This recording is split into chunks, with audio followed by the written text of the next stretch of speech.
Well, before I begin this morning, I just want to say thank you for the time we spent together. You know, it's been basically 2 years, which is hard for me to believe. Now, I did have a couple of big breaks in there when my daughter had these grandkids out in Maine, and we took off for a while. And along the way, there's been Sundays I had to be gone for various reasons. When Wendy was out there a year ago for 7 months, and then this year for 3 months, I made some trips out there to see her and see the kids and the family. So thank you very much. But it's been about 2 years and I've really enjoyed being with you. Some of you I've known for a while, but being here I feel like I've really got to know you better and really appreciate that. You take word to Tammy, I'm sorry she's sick today, but I've really enjoyed her musical skills on the instruments here, along with Anna and others. And thank her for that for me. And Tim, I appreciate how when you get up to read the psalm, you don't just read the psalm, you give us some context. And no matter which of those psalms I may have studied, there's no way I can remember all that. So I really appreciate being able to read it in context and not just cold. And, you know, I'm thankful for Daniel back there in the back. He toots his own horn up here, too. But I'm thankful for him back there doing the slides on the screen. And I know a little bit what that requires. You have to really concentrate because you have to know when to put the next one up there. And it's not as easy as it looks. I just push a button. And maybe others have helped him, but I really appreciate that. And I appreciate Jeff's leadership here along with others. And I really think that he is an asset to you. It's been fun to, you know, I got to go to a wedding while I was here, and the newlyweds are here, and I asked them today how it's going, and they said after 8 days, okay. So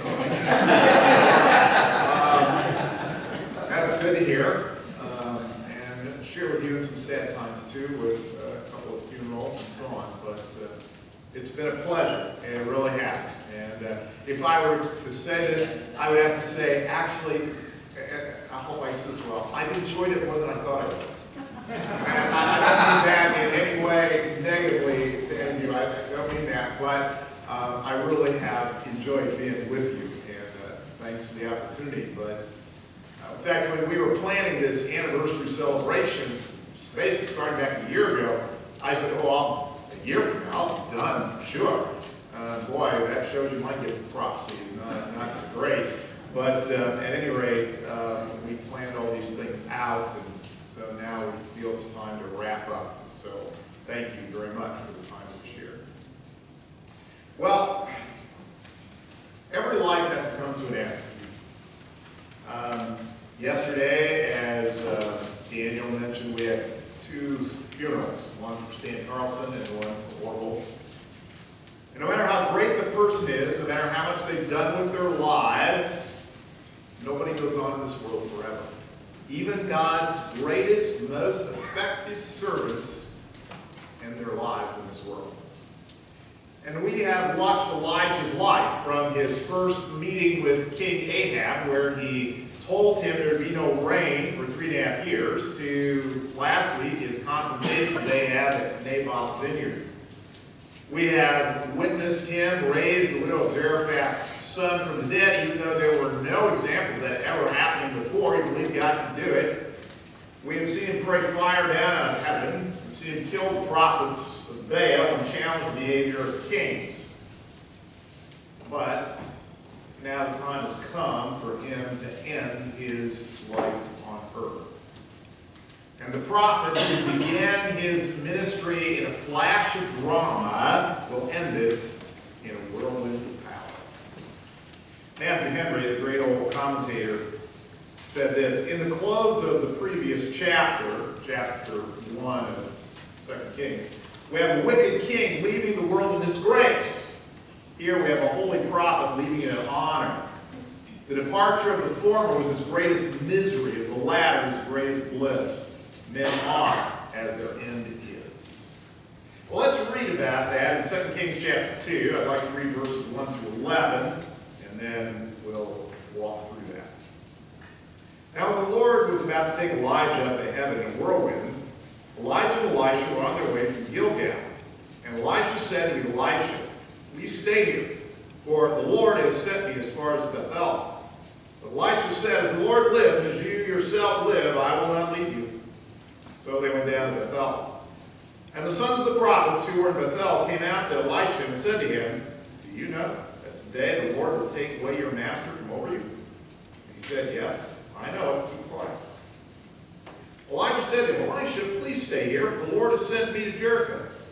And he said, "As the Lord lives, as you yourself live, I will not leave you." So they came to Jericho. The sons of the prophets who were at Jericho drew near to Elisha and said to him, "Do you know that today the Lord will take away your master from over you?" And he answered, "Yes, I know it. Keep quiet." Then Elijah said to him, "Please stay here, for the Lord has sent me to the Jordan."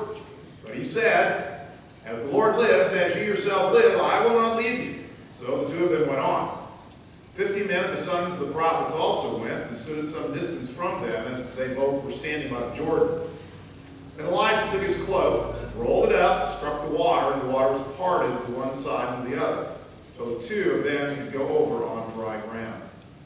And when they had crossed, Elijah said to Elisha, "Ask what I shall do for you before I am taken from you." And Elisha said, "Please, let there be a double portion of your spirit on me." And he said, "You've asked a hard thing. Yet if you see me as I am being taken from you, it shall be so for you. But if you do not see me, it shall not be so." And as they still went on, and Elijah talked, behold, chariots of fire and horses of fire separated the two of them. And Elijah went up by a whirlwind into heaven. And Elisha saw it, and he cried, my father, the chariots of Israel and its horsemen." And he saw him no more. And then he took hold of his own clothes and tore them into pieces. Well, Elijah is on his final journey. He knows that it's going to be his last trip through Israel. Elijah knew that God was going to take him out of this world. Whether he exactly knew what was going to happen or not, we don't know, but he knew that he was going to go. But he wasn't the only one.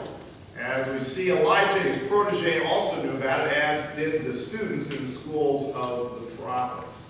Now, Elijah is making this last trip in order to say his final goodbyes to all those he's worked with and through over the years. I think he's concerned about those he is leaving behind, even as many of us, as we reach the last days of our lives, are sometimes concerned about those, our family members and others, that we are going to leave behind.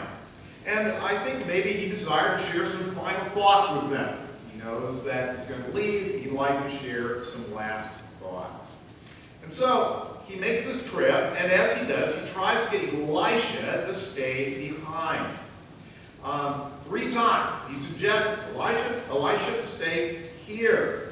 But Elisha always persists in going. Now we might wonder, why did Elijah try to keep Elisha away? Why did he try to keep him from going with him? Well, I think maybe there's 2 possibilities. One is that Elijah wanted to experience this very intimate moment alone. Through his life as we've observed him, there were a couple of times particularly where Elijah does things privately, quietly, alone. He prayed alone. When he wanted to raise the widow of Zarephath's son, he took him away from his mom up to his private room and there prayed over him. And maybe in a similar way, that's what he wanted to do here. It was such an intimate, personal moment. And I think initially he was unaware that Elisha actually knew what was about to happen. But I think secondly, he may have wanted Elisha not to be with him because he did not want Elisha to compare his own experience to it. After all, this is not what would happen for Elisha. In 2 Kings chapter 13, we find out Elisha will die just like everybody else. He will not have a glorious transition into heaven like his mentor Elijah. And as a result of that, it might be easy for Elisha to think maybe his ministry hadn't been very effective, or maybe it was something of a failure because he did not end up going to heaven like Elijah. We all need to learn from the experience of others. The stories that we have in the Bible are given to us as examples. When Jesus washed the disciples' feet, the Last Supper, he said it was an example of them. When Paul told the people at Corinth to follow his example as he followed the example of Christ, it was an example. Paul tells Titus chapter 2, he tells him to be an example to the church. We all need examples.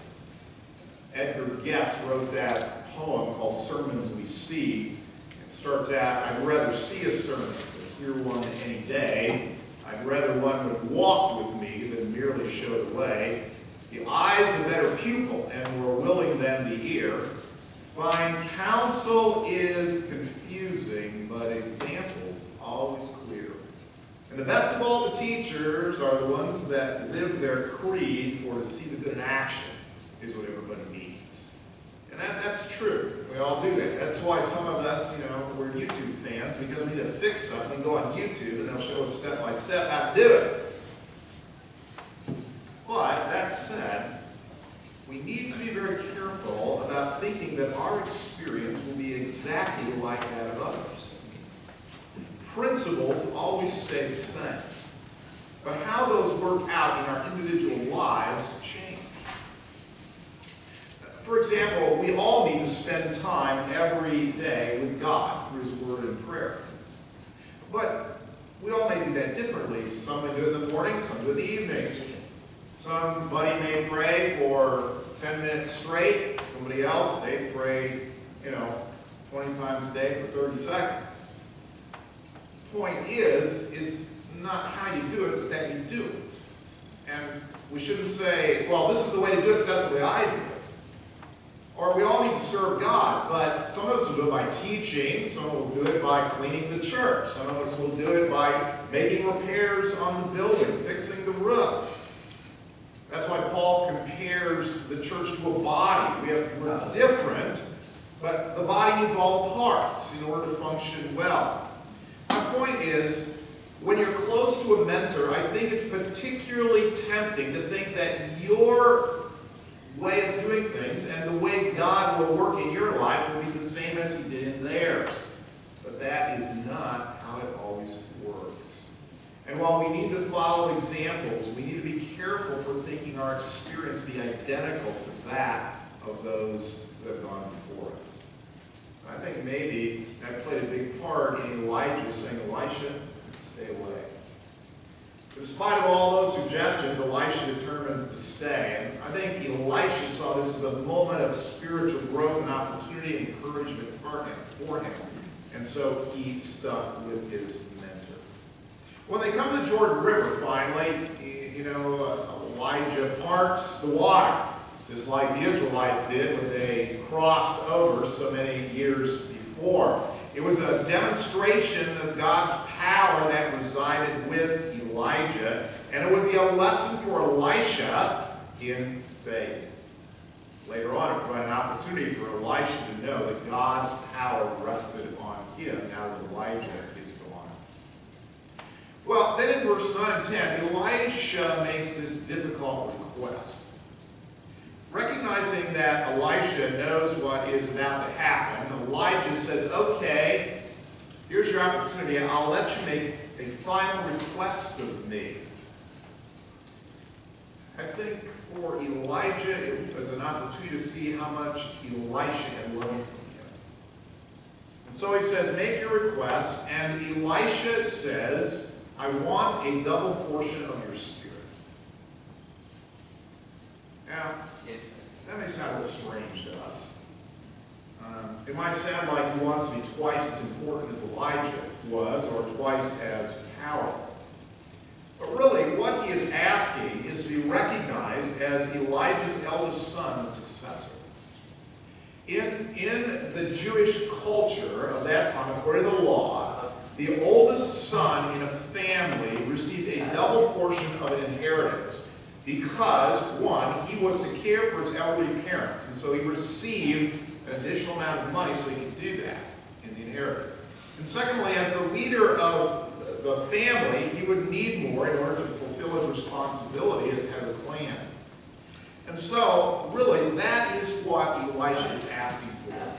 He says, let me be your eldest son. You've trained me. Now let me carry on your work.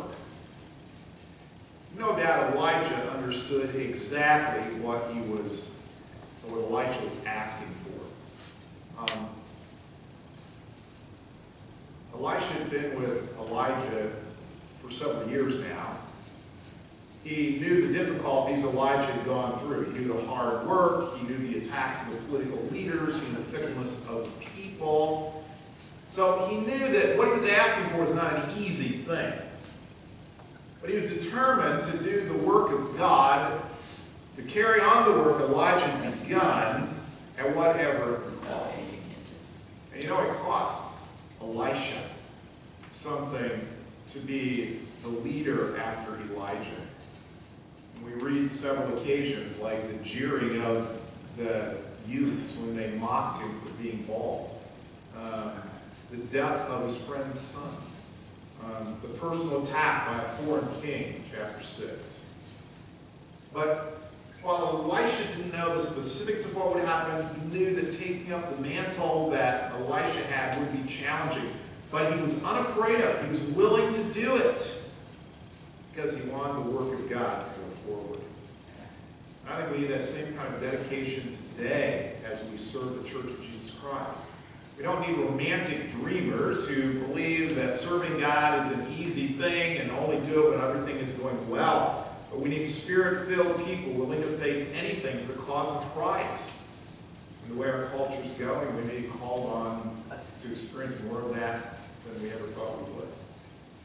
Well, Elijah responds to Elisha's request, and I think he must have been pleased because he had been grooming this man to take his place, and this request now confirms that he is willing to do that.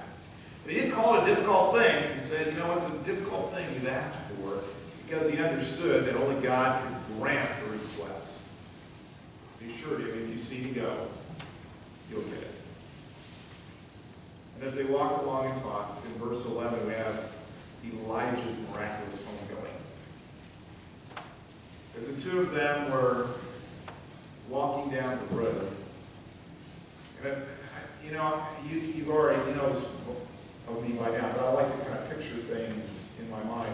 And I pictured the two men walking down one of those dusty roads there in Israel. And right to the very end, Elijah is counseling and advising Elisha. He was useful to God at the very end of his life. And that's what we all want to be, isn't it? Elijah wasn't meditating on heaven. Nothing wrong with meditating on heaven. But he, right to the end, is trying to minister to people, encouraging this man. And that's what we should hope for in our lives, that throughout our lives, that we will continue to serve God to the very end of it. Now, having aged a bit in my life, I realized that we can't always do later in life what we used to do younger in life. And some of you here can identify with that, right? But it doesn't mean we don't do anything. And I have known people, and you probably have too, who became so debilitated that physically they weren't really capable any longer of doing something that involved any kind of physical effort. But they then said, but we can pray, and they spend their time deep in prayer, knowing that others don't have energy. We want to serve the Lord right to the very end. You know, I admit I never understood people who retire from their job and then spend the last 10 years or so of their life, those years just before they're going to meet God and give an accounting of their life, doing nothing more than knocking 2 strokes off the golf score. We want to serve God. And Elijah was doing that at the very end. And suddenly, as they're walking along, Elijah and Elisha are separated by this fast-moving chariot with horses of fire. Verse 12, Elijah says, they're the chariots and horsemen of Israel, the symbol of God's power and battle for Israel. Elijah has certainly been the strength and protection for the nation through all these years. By his prayers and through his warnings and his teaching, he had been the defender of Israel. The politicians of his day probably thought they were doing all they could and maneuvering in every way to protect the nation, but the reality was, it wasn't those politicians. It was Elijah, the prophet of God, the man of prayer, who was actually the defender, the strength of the nation. Some years ago, I read a book called The Victory of Reason, How Christianity Led to Freedom, Capitalism, and Western Success. It's written by a sociologist, of all things, by the name of Rodney Stark, who was a professor at Baylor. He's now well on his 80s.